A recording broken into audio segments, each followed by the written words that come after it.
I don't understand the impulse to, if you're fighting for greater privatization of education, if you're fighting for more private schools, why then come into the public school system and mandate ideological conformity? Like, the whole point of the private school is to have your own ideology over there. Why then come over here into the public school system and mandate the Ten Commandments be in every classroom and mandate that Bible passages? Yeah.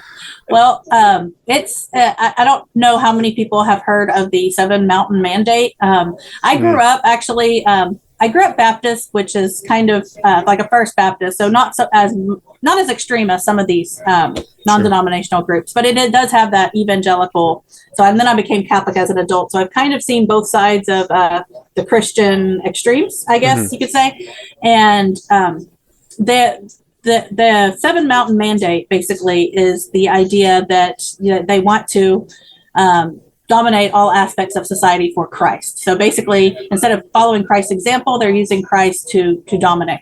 And education is one of the seven mountains of society. It's all by design because their goal is to push education or push Christian nationalism into all aspects of society. And so that's why we're also seeing there are PACs in Texas dedicated to getting MAGA Trump Republicans. That's what they call themselves. I've seen the branding, MAGA Trump Republicans on school boards.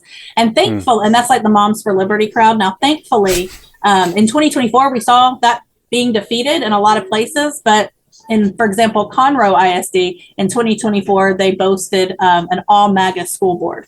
And there was a picture of them. They were all women. So it was like the first all women school board, but also the first like all MAGAs, and they had red hats and everything in their picture. And it was a celebration.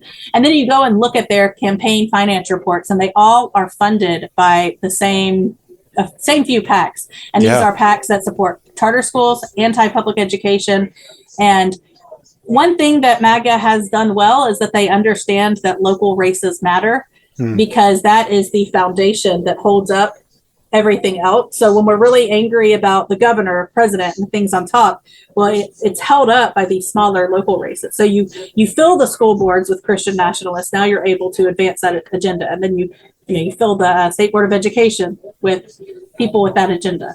And so that's what we're seeing, and they're moving very quickly.